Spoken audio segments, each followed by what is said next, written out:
Hello everyone, welcome to my YouTube channel. आज हम UGC NET paper 2 commerce का unit number 6 business management and human resource management chapters cover करने वाले हैं, जिसमें हम ह्यूमन रिसोर्स मैनेजमेंट का यूनिट नंबर 1 आज कवर करेंगे, जिसमें उसका हम क्या आज देखने वाले हैं। Introduction, scope of HRM, features of HRM, functions of HRM, इसके फंक्शंस ऑफ एचआर मैनेजर्स, जिसमें मैनेजरियल फंक्शन और ऑपरेटिव फंक्शंस में हम procurement functions, development functions, motivation and compensation function, maintenance function, integration function, emerging issues हम cover करेंगे। History देखेंगे of HRM की, role of HR manager देखेंगे, जिसमें 3 रोल है main: administration role, operational role and strategic roles. तो आज की वीडियो में हम ये सब चीज़ें कवर करने वाले हैं, तो लास्ट तक बने रहिएगा। तो फर्स्ट इंट्रोडक्शन देख लेते हैं एचआर मैनेजमेंट में। Human resource are the most important asset of a company. if they put to the good use, they can deliver excellent result. The real challenges in managing human resource is motivating them.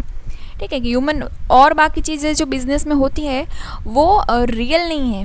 ठीक है, real in the sense कि वो live नहीं है, जबकि human resource है, जो इंसान वहाँ पे काम कर रहा है वो तो लाइव है, तो उसको बार बार मोटिवेशन की रिक्वायरमेंट रहेगी।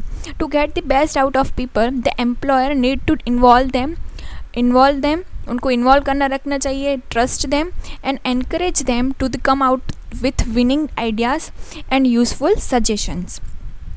Above all, they must be treated fairly and equitably. Employees join an organization with a lot of expectations, rewards for meritorious performance, incentives for excellence, challenging and exciting works, growth opportunities and good work environment. तो जो employees organisation में join होते हैं तो वो ये सभी चीज़ें वो एक्सपेक्ट करते हैं ऑर्गेनाइजेशन से। फिर skilled employees are fairly mobile as they are armed with requisite knowledge and expertise. They do not hesitate to step out the organization that fail to meet their expectations. जो skilled employee है, जो white collar वाले जो employees है, हम skilled employees को हम बोलेंगे जो white collar, मतलब कि जो knowledge based काम कर रहे हैं। ठीक है, तो उनके पास proper knowledge है, experience है, तो वो बिना हिचकिचाहट वो ऐसी ऑर्गेनाइजेशन को छोड़ देंगे जो ऊपर जो हमने बात करी, अगर वो चीज़ें फुलफिल नहीं करते होंगे उनके एक्सपेक्टेशन। तो to achieve success in competitive environment, every organisation need to pay close attention to attracting the and retaining the talent. Attract करना भी आज बहुत इंपॉर्टेंट है, एंड रिटेन करना मतलब उनको पकड़ के रखना, हम बोले कि हम उनको मेंटेन करना भी इतना ही इम्पॉर्टेंट है। अच्छे लोग, अभी बोलते हैं ना, हम अच्छे लोग मिलते ही कहाँ हैं, इस तरह से। This is the where human resource managers play a critical role in bridging the gap between employee expectation and organisational need by adopting appropriate human resource policies and practice. तो ये सब दोनों के बीच का ब्रिज का काम करता है ह्यूमन रिसोर्स मैनेजर। फिर defining HRM. The basic purpose of HRM is to improve the productive contribution to the people to an organization. To this end, it's try to bring people and organization together so that the goal of each are met. HRM try to secure the best from people by winning their wholehearted cooperation. Precisely stated, HRM is the art of procuring, इकट्ठा करना, developing and maintaining the competent workforce to achieve the goals of an organisation in effective and efficient manner. तो in short हम HRM को इतने में हम कर सकते हैं कि वो उसका main HRM human resource management का मेन काम है कि जो टैलेंटेड लोग हैं उनको इकट्ठा करना, उनको प्रॉपर ट्रेनिंग करके डेवलप करना और उनको मेंटेन करके रखना, उनको रिटेन करके रखना, एंड ताकि क्या हो सके, ऑर्गेनाइजेशन के जो गोल्स है वो proper effective and efficient way में फुलफिल हो सके।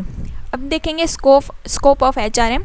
तो उसके 3 मेनली स्कोप है: personal aspects, welfare aspect and third है इंडस्ट्रियल रिलेशन एस्पेक्ट। तो फर्स्ट देखते हैं personal aspect. This is the concern with man power planning, recruitment, selection, placement transfer, promotion, training and development, layoff and retrenchment, remuneration, incentive, productivity etc. तो personal में क्या होगा, जहाँ पे सभी चीज़ें ह्यूमन रिसोर्स से रिलेटेड है कि उनको किस तरह से प्लान आउट करना है, किस तरह से रिक्रूटमेंट करनी है, सिलेक्शन करना है, उनका प्रमोशन, ट्रांसफ़र, उनका ले ऑफ, कितना रिट्रेंचमेंट, उनको कैसे निकालना है, उनको किस तरह से रेम्यूनरेशन देना है, इंसेंटिव्स देना है, उसकी प्रोडक्टिविटी किस तरह से एनहांस करनी है। तो वो सभी बातें पर्सनल एस्पेक्ट्स में आएंगी। फिर है वेलफेयर एस्पेक्ट, जहाँ पे it deal with the working condition and amenities such as canteen, crèches, rest and lunch room, housing, transport, medical assistance, education and health safety and recreation facilities। Welfare aspects में वो क्या cover करेंगे कि वो उनका work environment properly उनको दे, जहाँ पे वो लोग काम कर रहे हैं उनको प्रॉपर कैंटीन वगैरह, या फिर उनको मेडिकल फैसिलिटी, क्रेचेस वगैरह, रेस्ट रूम हो प्रॉपरली, अगर लेडीज़ लोग हैं तो उनके लिए वॉशरूम सही से हो, सेफ्टी उनकी ज़रूरी है। जो जिस तरह से काम कर रहे हैं, अगर जो लेबर टाइप के लोग हैं वो काम कर रहे हैं तो उनको प्रॉपर इक्विपमेंट दे जिससे उनकी सेफ्टी बनी रहे, उनकी हेल्थ का ध्यान रखना एंड और ऐसी एक्टिविटीज़ भी करवाना जिससे उनका मन ऑर्गेनाइजेशन में लगा रहे। फिर है industrial relation aspect, this cover union management relation, joint consultant, collective bargaining, grievance and disciplinary procurement procedures and settlement of disputes. तो जहाँ पे डिस्प्यूट्स वगैरह की बात आती है, यूनियन मैनेजमेंट की बात आती है, तो वो सब चीज़ों का भी इसमें होती है। ग्रीवेंस हो कि कोई झगड़ा हो गया है एम्प्लॉयर एम्प्लॉय के बीच में, तो वो वहाँ पे सुलह करवाना, प्रॉपर डिसिप्लिन मेंटेन हो, ये सब चीज़ों का ध्यान रखना भी HRM मैनेजमेंट में के स्कोप में आता है। तो ये चीज़ों का भी ध्यान आपको रखना है। फिर है features of human resource management. तो इसका फर्स्ट फीचर है कि HRM is concern with employees both individual and as a group in attaining pause. It also concern with behaviour, emotion and social aspect of human resource. It is concerned with development of human resource, that is knowledge, capability, skill and potential, and attaining and achieving employees goal including job satisfaction. ठीक है, उनको properly जहाँ पे employ काम कर रहा है उसको प्रॉपर जॉब सेटिस्फेक्शन मिले, वो भी देखना उसका मेन काम है। HRM कवर ऑल लेवल, जहाँ ऐसा नहीं है कि सिर्फ मिडल लेवल या टॉप लेवल के लोगों को ही इंक्लूड करता है, वो लो, मिडल एंड टॉप सभी को, सभी कैटेगरी के and unskilled, skill, technical, professional, clerical and managerial work करते हो उनको भी, ऑफ ऑल एम्प्लॉयज़ को वो कवर करता है। It covers both organise and unorganise employees also. ठीक है, फिर है it applies to the employee in all type of organisation in the world. फिर है it aims at attaining the goals of organisation, individual and society in integrated approach. Organisation goals में include, organisation के goals में main क्या चीज़ें cover होंगी, जहाँ पे include survival, growth and development in addition to profitability, productivity, innovation, excellence etcetera. And individual and employee goals में क्या चीज़ें कवर होंगी कि वो कंसिस्ट ऑफ जॉब सेटिस्फैक्शन मिलती रहे, जॉब में सिक्योरिटी मिले, हाई सैलरी मिले, attractive fringe benefits, extra benefits जो मिल रहे हैं वो मिले, चैलेंजिंग वर्क मिले जिससे कि उसका ग्रोथ हो, प्राइड मिले, स्टेटस मिले, रिकॉग्निशन मिले, अपॉर्चुनिटीज़ मिले फॉर द डेवलपमेंट एक्सेट्रा।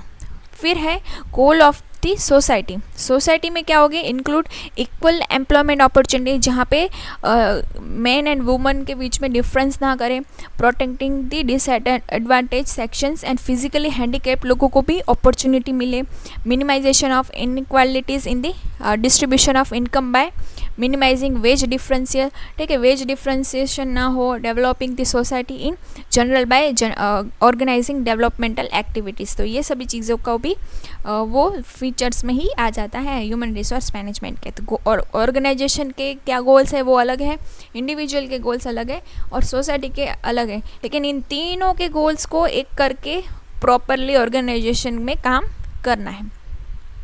फिर है फंक्शंस ऑफ HR मैनेजर। ये बहुत एग्ज़ाम पॉइंट ऑफ व्यू से ये बहुत इंपॉर्टेंट है, जिसमें है मैनेजरियल फंक्शन, जिसमें होता है planning, organising, directing and controlling, और है ऑपरेटिव फंक्शंस जिसमें फर्स्ट है प्रोक्योरमेंट, फिर डेवलपमेंट, मोटिवेशन एंड कंपनसेशन, फिर है मेंटेनेंस, एंड फिर है इंटीग्रेशन। तो ये सब एक एक करके हम जानेंगे, फिर भी एक बार ओवरव्यू ले लेते हैं। प्रोक्योरमेंट में वो job analysis, HR planning, recruitment, selection, placement and induction की बातें होंगी। Development, training, execution development, career planning, HR development strategy. Motivation में job design, motivation, job evaluation and performance appraisal की सब चीज़ें कवर करेंगे। फिर मेंटेनेंस में उसके health, safety, welfare and social securities की। एंड इंटीग्रेशन में grievance, discipline, trade union and industry relation से रिलेटेड सब चीज़ें वो कवर करेगा। तो फर्स्ट मैनेजरियल फंक्शन स्टार्ट करते हैं, जिसमें फर्स्ट है planning. This is the process of making decision about the future. It is the process of determining enterprise objective and selecting future course of action necessary for their accomplishment. Planning is personal today or prevent crisis tomorrow. The HR manager is expected to design appropriate policies and procedures regarding recruitment, selection and training of the employee. तो वो proper planning होनी ज़रूरी है, ठीक है, कि planning, without planning कोई भी चीज़ हम नहीं कर। आप भी यूजीसी नेट की तैयारी कर रहे हैं तो हम क्या कह सकते हैं कि आप भी प्रॉपर प्लानिंग से ही कर रहे हैं, कि पेपर 1 में कुछ टॉपिक्स आपने कवर करे, पेपर 2 के कुछ टॉपिक्स कवर करें। तो आप पहले टॉपिक कवर करेंगे, फिर रिवीजन करेंगे, फिर MPYQs करेंगे सॉल्व। तो इस तरह से आप पूरे प्लान आउट के साथ चल रहे हैं तो ही आप एग्ज़ाम क्रैक कर पाओगे। तो यहाँ पे भी प्लानिंग उतनी ही ज़रूरी है।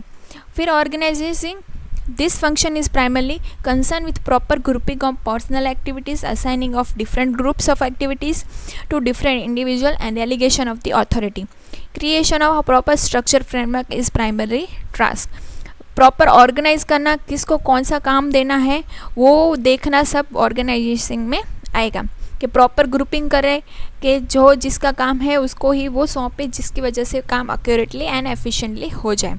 असाइन करना डिफरेंट ग्रुप्स को different activities according to their talent. फिर है डायरेक्टिंग, जहाँ पे this involve supervising and guiding the personnel manager must be effective leader to who can create winning teams will achieve result. The personal manager must invariably task care of the concern and expectations of employee at all level. उनको proper direction provide करना, ठीक है। अगर वो गलत जा रहे हैं या तो उनका मतलब कोई एम्प्लॉइज़ काम कर रहे हैं तो उनको 10 घंटे लगने चाहिए लेकिन वो 11 घंटे लगा रहा है, तो वो 1 घंटा जो एक्सेस जा रहा है तो उसको किस तरह से उसको प्रॉपर डायरेक्शन प्रोवाइड करे कि वो प्रॉपर जो टाइम एक्सपेक्टेड टाइम है उस टाइम में वो चीज़ें ख़त्म कर दे। तो वो प्रॉपर डायरेक्शन प्रोवाइड करना वो काम भी मैनेजर का ही है। फिर है controlling, the function involving measuring the employee's performance, correcting negative deviation and ensuring the efficient accomplishment of the plan. It make individual aware of the performance through review report, records and personal audit program. It ensure that the activities are carried out in accordance with the stated plan.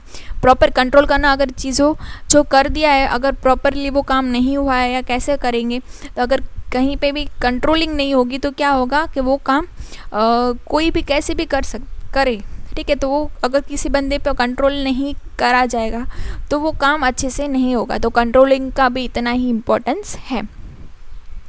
फिर है operative function, जिसमें first है procurement function.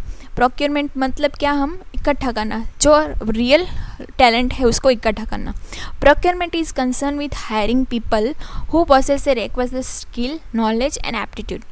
Under this purview, the job analysis, manpower planning, recruitment, selection, placement, induction and internal mobility, ये सब चीज़ें उसमें cover होती है। तो एक एक करके ये भी देखेंगे। Job analysis, it is process of collecting information relating to the operations and responsibility pertaining to the specific job.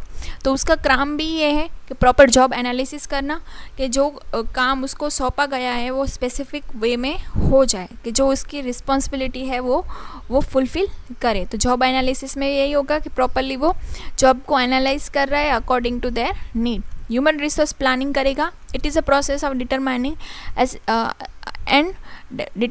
and ensuring that the organization has adequate number of qualified person available, proper time, performing job which would meet their needs and provide satisfaction for the individual involved. तो human resource planning का काम ही यही है कि वो properly qualified people को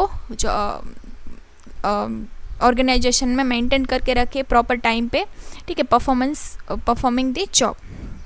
फिर है recruitment. It is the process of searching for prospective employees and stimulating them to apply for the jobs in organization। Recruit करना मतलब हम बोलेंगे कि प्रॉपरली लोगों को जॉब से रिलेटेड अवेयरनेस फैलाना कि यहाँ पे एक प्रॉपरली वैकेंसी है तो आप अप्लाई कर सकते हो। तो रिक्रूटमेंट के प्रोसेस में पे उसका ही काम है एचआर मैनेजर का। फिर है selection. It is a process of ascertaining qualification, experience, skill and knowledge of an applicant with view of appraising his or suitability to the jobs in questions. ठीक है कि जॉब के लिए जो रिक्वायरमेंट थी उसके अकॉर्डिंग उसके रिक्रूटमेंट में उसका सिलेक्शन हो गया। तो रिक्रूटमेंट हम बोल सकते हैं कि वो सिलेक्शन का पार्ट, सिलेक्शन नहीं है। कोई लोग ऐसा समझते हैं कि रिक्रूटमेंट हो गई मतलब क्या, रिक्रूटमेंट मतलब क्या कि वो सिर्फ एक भर्ती आई है। हम बोलते हैं ना कि एक भर्ती है, लेकिन सिलेक्शन में क्या होगा कि हाँ आप उस पर्टिकुलर चीज़ के लिए अपॉइंट हो गए हो। तो रिक्रूटमेंट में तो बहुत सारे लोग अप्लाई करते हैं, अप्लाई करने के लिए, ठीक है कि आप उस पर्टिकुलर पोस्ट के लिए एलिजिबल है, उसके लिए आप अप्लाई कर सकते हो, है ना। कितने लोगों में से आप ज़्यादा टैलेंटेड हो, तो आपके एक्सपीरियंस, स्किल, नॉलेज के बेस पर आपका फिर सिलेक्शन होता है। Placement. It is a process that ensure 360-degree fit, matching the employee's qualification, experience, skill, and interest with the job of an offer. It is a personal manager's responsibility to position the right candidate at the right level, right time पे, right place पे, right बंदा बैठ जाना चाहिए। ठीक है, तो वो प्लेसमेंट में आ जाएगा जहाँ पे वो उसका 360 डिग्री प्रॉपरली प्रोसेस होगी एंड प्रॉपर उस एम्प्लॉय को देखा जाएगा उसकी क्वालिफिकेशन, स्किल के बेस पर, एंड उसको फिर जॉब ऑफर दिया जाएगा। फिर है इंडक्शन एंड ओरिएंटेशन। फिर क्या होगा, this is a technique that help a new employ adapt their new surroundings and introduce them into the practice and policies and the people. Induction में क्या होगा कि हम वहाँ पे इंट्रोडक्शन होता है न्यू एम्प्लॉय का टू वहाँ पे जो काम कर रहे हैं ऑलरेडी एक्सिस्टिंग एम्प्लॉय के बीच में। ठीक है कि जहाँ पे हम बोलते हैं कि अगर स्कूल कॉलेज में बात करें तो अगर चालू सेमेस्टर में कोई नया स्टूडेंट आता है तो टीचर प्रोफेसर जिस तरह से उस स्टूडेंट को सबके सामने इंट्रोड्यूस करते हैं वो, तो इंडक्शन में भी वही होता है, इंडक्शन एंड ओरिएंटेशन में, कि नए एम्प्लॉय को सबके साथ मिलजुल कर काम कर सकते, इसके लिए उसको इंट्रोड्यूस करा जाता है, उसको बोलते हैं इंडक्शन। फिर है इंटरनल मोबिलिटी, जहाँ पे the movement of employee from one job to another through the transfer and promotion is called internal mobility. तो ये भी ध्यान रखना है, ये transfer and promotion internal mobility का पार्ट है। असर्शन रीजनिंग में इस तरह से क्वेश्चन आ सकते हैं। फिर है such some employees leave and organise then due to various reason leading to resignation, retirement and even the termination. Resignation में क्या होगा कि वो बंदा खुद की मर्जी से रिज़ाइन कर रहा है जहाँ अगर उसको दूसरी और कहीं जगह पे अच्छी अपॉर्चुनिटी है तो। फिर रिटायरमेंट में क्या होगा, उसकी एज हो गई है कि पर्टिकुलर कोई एज डिसाइडेड होगी और उस एज में उसको रिटायरमेंट हो जाए। एंड इवन द टर्मिनेशन, जहाँ पे टर्मिनेशन में उसको जॉब से निकाल दिया जाता है। तो movement are known as external mobility, जो इसको बोलते हैं external mobility.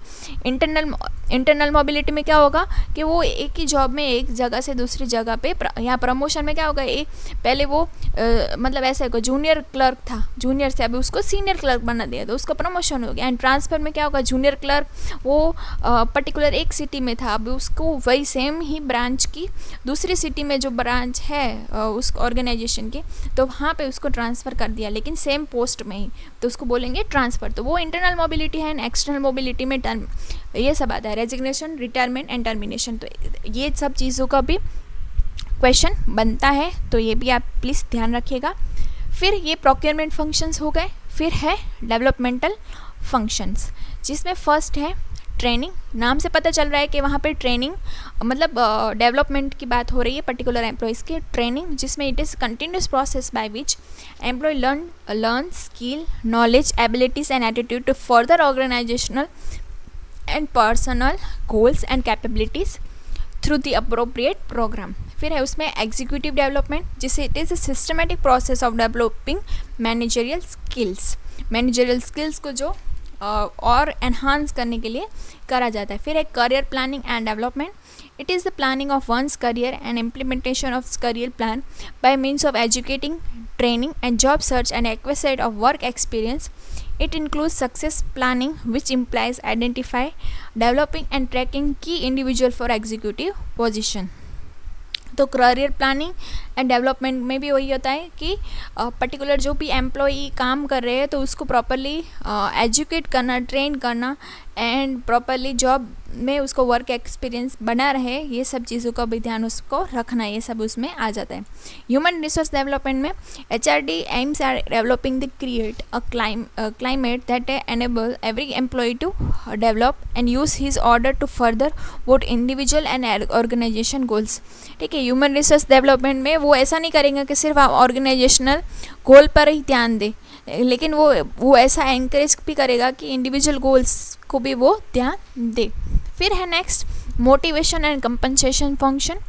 Motivation and compensation function जिसमें it is a process and inspiring people to give their best to the organisation through the use of intrinsic, जिसमें क्या होगा achievement, recognition, responsibility and extrinsic, जिसमें job design, work scheduling, operation based incentive, rewards. ठीक है, तो इस तरह से क्वेश्चंस भी बन सकता है कि इंट्रिंसिक में कौन सी चीज़ें आएंगी एंड एक्सट्रिंसिक में कौन सी चीज़ें आएंगी. तो इंट्रिंसिक में अचीवमेंट, रिकॉग्निशन एंड रिस्पॉन्सिबिलिटी आएंगे एंड एक्सट्रिंसिक में job design, work scheduling, appraisal based incentives, ये सब रिवॉर्ड्स आएंगे. 2 टाइप के जो रिवॉर्ड्स हैं, intrinsic rewards and extrinsic rewards. उसमें फर्स्ट हम देखेंगे मोटिवेशन एंड कंपनसेशन फंक्शन में job design. Job design organization tasks and responsibilities towards having a productive unit of work is called job design. The main purpose of job design is to integrate the need of the employer to suit the requirement of an organization. ठीक है, job design में क्या बोलेंगे कि कौन सी organisation कौन सी task and responsibilities उसको काम करना है, उसको हम बोलेंगे जॉब डिज़ाइन. जॉब डिज़ाइन में ये सब आएगा कि पर्टिकुलर बोलेंगे ना कि तुम्हें वहाँ पे अगर यहाँ पे एप्लीकेशन डालनी है, मुझे रिक्रूटमेंट आई है तो वहाँ पे उसके प्रॉपर तुम्हारे जॉब डिज़ाइन कौन सी है, तो वहाँ पे मुझे क्या काम करना है, मुझे एज अकाउंटेंट काम करना है तो वो मेरी जॉब हम बोलेंगे जॉब डिज़ाइन हो गई कि मुझे वहाँ पे पता होनी चाहिए कि मेरी रिस्पॉन्सिबिलिटी कितनी होगी, मेरा टास्क क्या होगा, तो वो सब जॉब डिज़ाइन में आ जाएगा. फिर है work scheduling. Organisation must realise the importance of scheduling work to motivate through the job enrichment, shorter work week, flex time, work sharing and work from home assignments. ठीक है, तो वर्क फ्रॉम होम दे दे, कभी job enrichment दे दे, ठीक है, शॉर्टर वर्क वीक दे दे, वीकेंड दे दे, इस तरह से भी उनको करे, जिसकी वजह से क्या हुआ employee need to challenge work with a job itself must be one that they value. Work scheduling is a attempt to structure work in incorporating the physical, psychological and behavioral aspect of the work. Depend करता है कि आपका काम किस तरह से है कि हम उसको ऐसा कर सकते हैं कि नहीं. कोई फिजिकल काम है तो हम उसको वर्क फ्रॉम होम नहीं दे सकते, कोई ऐसा काम है जिसको हम वर्क फ्रॉम होम कर सकते हैं, तो हो सकता है कि उसकी वजह से क्या हो कि लोगों का टाइम सेव हो जाए एंड वो घर पे ही वो काम अच्छे से कर पाए, जिसकी वजह से उसको रिमेनिंग टाइम बचे तो वो उतना टाइम फैमिली को दे दे, तो उसके वजह से क्या होगा नेक्स्ट दिन जब वो काम पे आएगा तो उसका वो फ्रेश रहता होगा. ठीक है, तो वो अच्छे से और काम कर पाएगा. फिर motivation, combining force that allow people to behave in certain way is an integrated aspect of motivation. People must have the both ability and the motivation if they are to perform at a high level.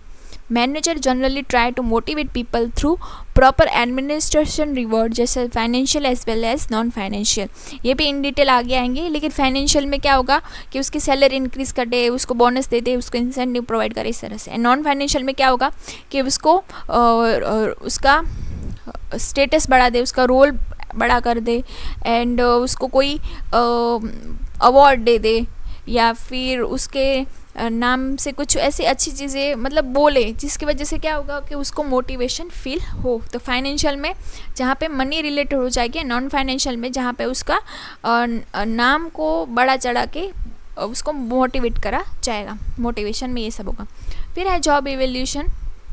Organisation formally determine the value of job through the process of job evaluation. This is a systematic process of determining the relative worth of job in order to establish which job should be higher paid than the other within the organization. Job evaluation help establish internal equality between the various jobs. Job evaluation में क्या करेगा, एक formal way है जिसकी वजह से हम job की वैल्यू डिटरमाइन कर पाते हैं, जिसकी वजह से क्या होगा कि सेम ऑर्गेनाइजेशन में कौन से लेवल पर काम करने वाले लोगों को ज़्यादा वैल्यू मिलती है वो हमें पता चल जाता है। को अगर हमारी पोजीशन सेकंड लेवल पे है और हम फोर्थ लेवल पे जा सकते हैं तो हम प्रॉपरली जॉब इवैल्यूएट करके हम अपने आप को फोर्थ पोजीशन पे लेके जाए, तो इसकी वजह से क्या होगा, इक्वालिटी मेंटेन रहेगी इंटरनली। तो जॉब इवैल्यूएशन भी उसमें ही उसका ही पार्ट है। फिर है performance appraisal. This is a systematic and objective way to evaluate work-related behavior or potential of employees.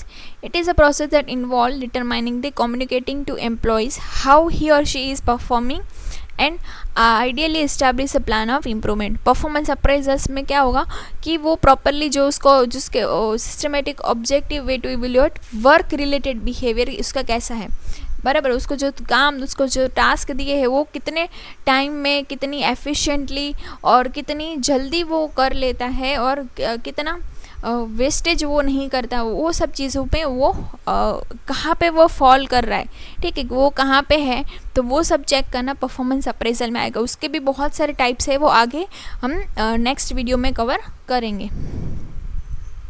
फिर है compensation administration. This is the process of dividing how much an employee should be paid, ठीक है, compensation में कितना paid करना चाहिए। This important goal is of compensation administration are to design a low cost pay plan that will attract, motivate and retain competent employees, which is also perceived to be fair by these employees. Compensation administration में क्या होगा, particularly एक job के लिए कितनी salary है वो proper accurate है, जिसकी वजह से हम उसको अट्रैक्ट कर सकते हैं और रिटेन करके रख सकते हैं और प्रॉपरली उसको मोटिवेशन भी मिलता रहेगा, ठीक है, कि उसको इतना तो जॉब में इतनी तो मिलनी चाहिए। मिनिमम सैलरी 20K है तो 20K प्रॉपर है या नहीं, तो वो सब चेक करना उसमें ही आ जाता है कंपनसेशन एडमिनिस्ट्रेशन में। फिर है incentive and benefit. In addition to the basic wage structure, most organizations nowadays offer incentive compensation based on actual performance. Unlike incentive benefits and services are offered to all employees are required by law, including social security, insurance, workmen compensation and welfare amenities. ठीक है, incentive and benefits को किस तरह से है कि उसको proper way में ऑल एम्प्लॉयज़ को मिलनी चाहिए, जिसकी वजह से उसको सोशल सिक्योरिटीज़ मिलती रहे, उसको प्रॉपर इंश्योरेंस मिला रहे और जो वेलफेयर एंड इंसेंटिव्स उसको मिलने चाहिए वो उसको मिलते रहे। तो वो इंसेंटिव एंड बेनिफिट्स में भी उसको चेक करना चाहिए। ये तो पहले क्या था कि जो अच्छा काम करेगा सिर्फ उसको ही मिलेगा, लेकिन आजकल लॉ ऐसा बोल रहा है कि सभी एम्प्लॉयज़ को हम सर्व करें। फिर है नेक्स्ट मेंटेनेंस फंक्शन। ये सब फंक्शन से किसके, हमारे मोटिवेशन एंड कंपनसेशन फंक्शंस थे, जिसमें job design, work scheduling, motivation, job analysis, performance appraisal, compensation administration and incentive and benefits हमने देखे।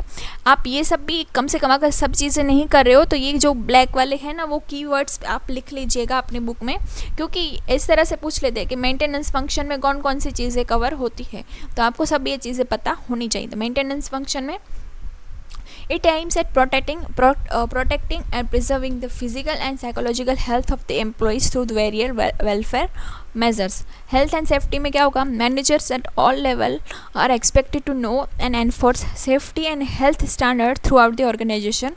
They must ensure the work environment that protects employee from physical hazard, unhealthy condition and unsafe act of the person. This proper safety and health programs is the physical and psychological well-being of the employee must be preserved and even improve. ठीक है, उनकी health physical and as well as psychological और मतलब उनकी mental health भी इतनी अच्छी होनी चाहिए कि वो काम कर सके। अगर वो फिज़िकली ठीक है लेकिन उसका मेंटली वो ठीक नहीं है, घर में ऐसे कुछ चीज़ हुई है जिसकी वजह से उसका ध्यान ही नहीं है काम में, तो वो वहाँ जॉब पे आकर भी वो अच्छे से वर्क नहीं कर पाएगा। तो दोनों चीज़ों को मेंटेन किस तरह से करना है, किस तरह से उसको उस चीज़ से ओवरकम करवाना है, तो वो सब चीज़ों में का भी ध्यान उस पर रखा जा रहा है। फिर है employee welfare. Employee welfare include the service amenities and facilities offered to employee within or outside the established for their physical, psychological and social well-being. Housing, transportation, education, recreation facilities are included in employee welfare package. तो ये सब चीज़ें उसमें cover होती है कि उसको proper कोई हाउस प्रोवाइड कर दे, उसका घर जॉब करता है उससे बहुत दूर है, मतलब बहुत ज़्यादा दूर है, जहाँ पे उसको ट्रैवल करके 2-4 घंटे लग जाते हैं. तो इससे बेटर है कि अगर वहाँ पे स्टाफ क्वार्टर्स हैं तो उसको वहाँ पे रहने को ऑफ़र कर दे. अगर उसको सिंगल है तो सिंगल आ जाए, फैमिली के साथ है तो फैमिली क्वार्टर्स भी हो, इस तरह से.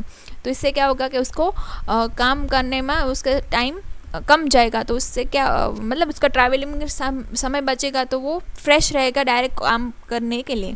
ट्रांसपोर्टेशन प्रोवाइड करे, अगर नज़दीक है आधे घंटे की दूरी पर है तो एक स्टाफ बस प्रोवाइड कर दे, जिसकी वजह से एक साथ ही सबको वहाँ पे पिकअप कर ले. एजुकेशन प्रोवाइड करे, उसके बच्चों का खर्चा भी जहाँ पे वो जॉब करता है वो उठाए. रिक्रिएशन फैसिलिटीज़ उसको प्रोवाइड करे, वीकेंड दे दे या फिर हॉलीडेज़ प्रोवाइड करे, इस तरह से. तो वो सब एम्प्लॉय वेलफेयर पैकेज में आ जाते हैं. फिर social security measurement management provides social security to their employee in the addition to fringe benefit. This measure include compensation to the workers or their dependents who are involved in accidents, maternity benefit to the employee, woman employee, sickness and medical benefit, disablement and benefit allowance, dependent benefit, retirement benefit like provident fund, pension, gratuity, ये सब चीज़ें provide करे. तो इसके वजह से क्या होगा, उसको सोशल सिक्योरिटी मिली रहेगी.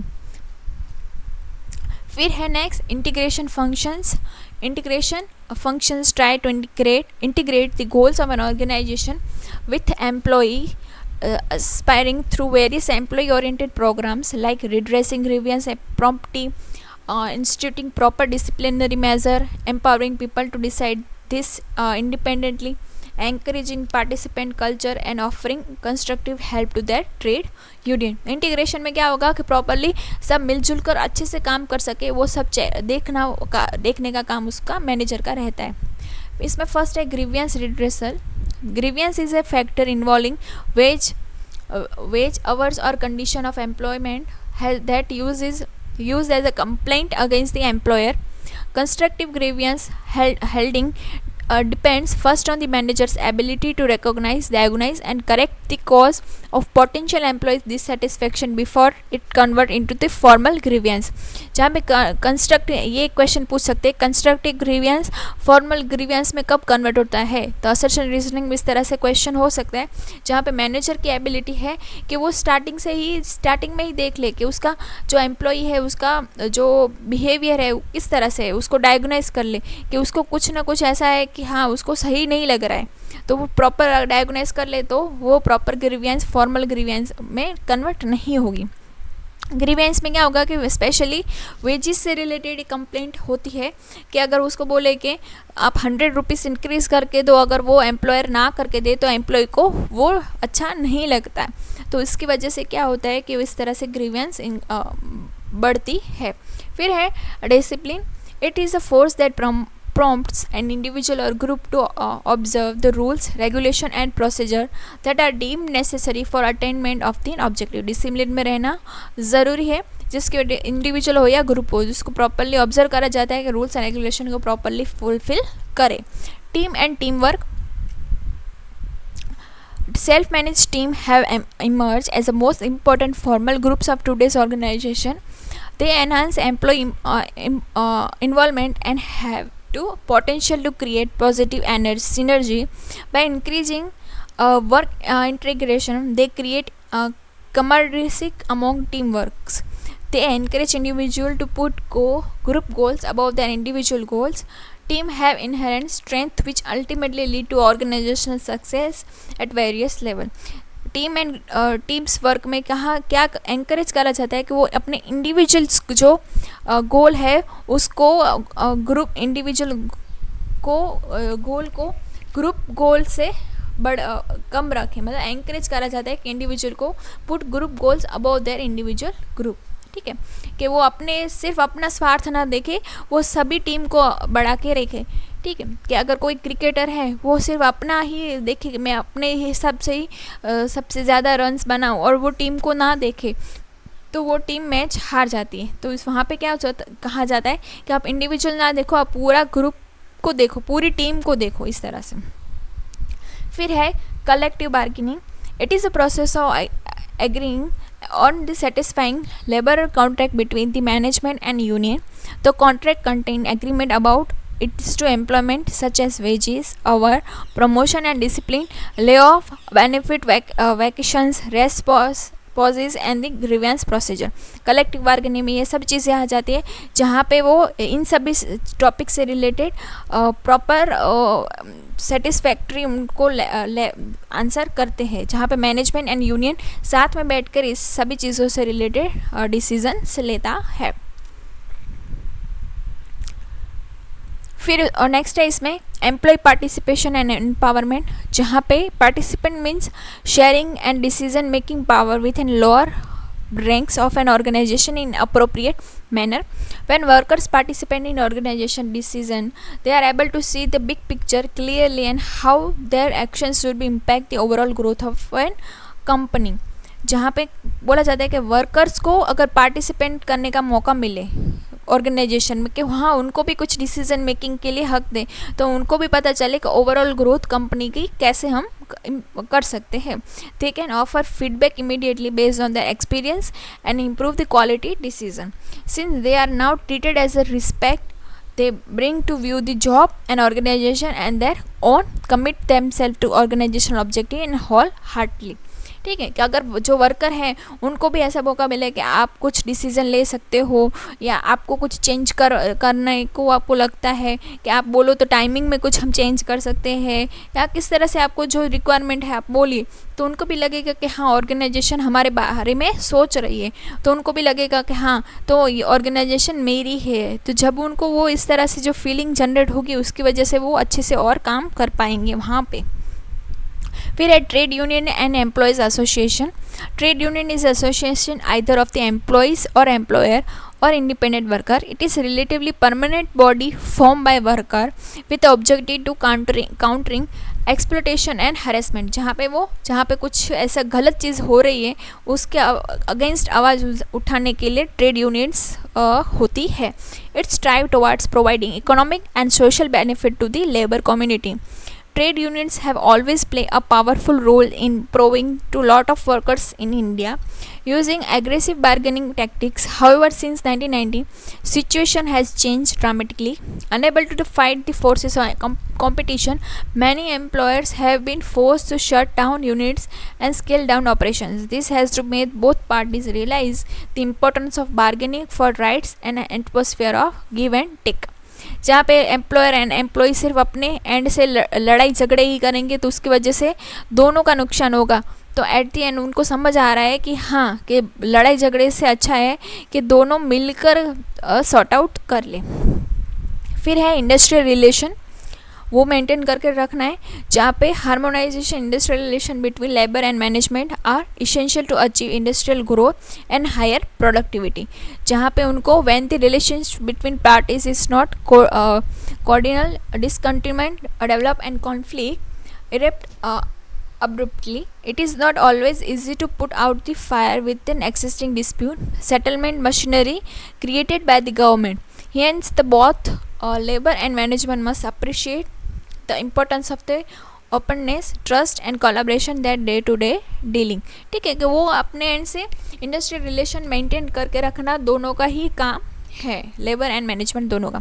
फिर है इमर्जिंग इश्यूज, जिसमें है पर्सनल रिकॉर्ड। किस तरह के personnel record such as paper, file, cards, cassette, films etcetera are maintain to have tangible record of what is actually happening in organization and to formulate appropriate HR policy and programs based on historical record, actual experience and future trends from time to time. Personal records maintain करके रखें, ताकि अभी आजकल तो CCTV cameras भी लगा देते हैं, इसकी वजह से हमें पता चले कि कौन कितना कैसा काम कर रहा है। फिर है ह्यूमन रिसोर्स ऑडिट, जहाँ पे हम measure the effectiveness of personnel programme and practice. फिर है डिटरमाइन व्हाट शुड और should not done in future. ठीक है, ऑडिट में हम पता चल जाएगा कि मेज़र करना है प्रॉपर इफेक्टिवनेस में ह्यूमन रिसोर्स प्रोग्राम को एंड प्रैक्टिस को, एंड क्या करना है और क्या नहीं करना है, वो सब चीज़ों का भी उसमें कवर हो जाती है। फिर है human resource information system is the integrated system designed to improve an efficiency with the HR data in compile. It make HR record more useful to the management by serving as a resource information. फिर है stress and counseling. Stress is a psychological and physical reaction to certain life event or situation. At the organization level, stress result in burnout, substance abuse of the form of alcohol or drug use, dependence, reduce job satisfaction, increase absenteeism and increase turnover. Companies therefore are closely looking at what should be done in prompt to physical and mental well-being of employee through proper counselling and employee development programme. ठीक है, कि कोई लोग work stress की वजह से alcohol वगैरह drug वगैरह कंज्यूम करना स्टार्ट कर लेते हैं, तो उसकी वजह से उनका जो वर्क करते हैं वो धीरे धीरे डाउन होता जाता है. तो इसकी वजह से वो सभी चीज़ों का भी ऑर्गेनाइजेशन को ध्यान रखना है कि वो उस सभी चीज़ों से वर्कर है, एम्प्लॉय है, दूर रहे. प्रॉपर उनकी काउंसलिंग करनी चाहिए. फिर है important history of human resource management. यहाँ पे पीरियड लिखा हुआ है एंड एम्फसाइज यहाँ पे भार दिया हुआ है कि उस समय पे कौन सी चीज़ भी ज़्यादा इम्पोर्टेंस दी गई थी. तो आप प्लीज़ ये एक चार्ट ही है छोटा सा, तो आप नोट डाउन कर लीजिएगा, क्योंकि ईयर पूछ लेते हैं और कौन सी चीज़ में क्या हुई थी वो पूछ लेते हैं. तो पीरियड है 1920 से 30 में, तो वहाँ पे वेलफेयर मैनेजमेंट को इम्पोर्टेंस दी गई थी. फिर 1940 से 60 में labour welfare and industry relation पर एम्फसाइज करा गया था. फिर 60 से 90 में ऑर्गेनाइजेशनल एफिशिएंसी एंड इफेक्टिवनेस पे एंड ह्यूमन वैल्यू पे ध्यान दिया गया था. एंड 90 से 2000 में incremental and productivity gain through human asset पे ध्यान दिया गया था. और लास्ट जब अभी कौन सी पॉलिसी चल रही है, पोस्ट 2000 में कॉस्ट कटिंग एंड क्वालिटी की बात हो रही है. फिर है last role of HR manager. तो वहाँ पे कौन से वो रोल करता है, तो एडमिनिस्ट्रेशन रोल में वो policy maker as a policy बनाने का, एडमिनिस्ट्रेटिव एक्सपर्ट के तौर पे, एडवाइजरी के तौर पे, हाउस कीपर के तौर पे, काउंसलर के तौर पे, वेलफेयर ऑफिसर की हेल्प से, लीगल कंसल्टेंट की रोल से वो सभी एज अ काम करता है पॉलिसी मेकर में. फिर है ऑपरेशनल रोल्स. तो वहाँ पे वो recruiter, trainer end developer and motivator के तौर पे और कोऑर्डिनेटर के तौर पे ऑपरेशनल रोल्स में प्ले करता है. फिर है स्ट्रेटेजिक रोल, जहाँ पे वो प्रॉपर स्ट्रेटेजीज बनाता है. तो ये सब चीज़ें और HR मैनेजर का काम करते हैं एडमिनिस्ट्रेशन में, ऑपरेशनल में एंड स्ट्रेटेजिक्स रोल में. तो आई होप सो आपको पूरा वीडियो समझ आ गया होगा. तो आप सिर्फ अपनी कीमती 10 सेकंड निकाल के वीडियो को प्लीज़ लाइक कर दीजिएगा और कमेंट करना प्लीज़ मत भूलिएगा, और सब्सक्राइब भी कर दीजिएगा और अपने फ्रेंड्स के साथ भी शेयर कर दीजिएगा. Thanks for watching.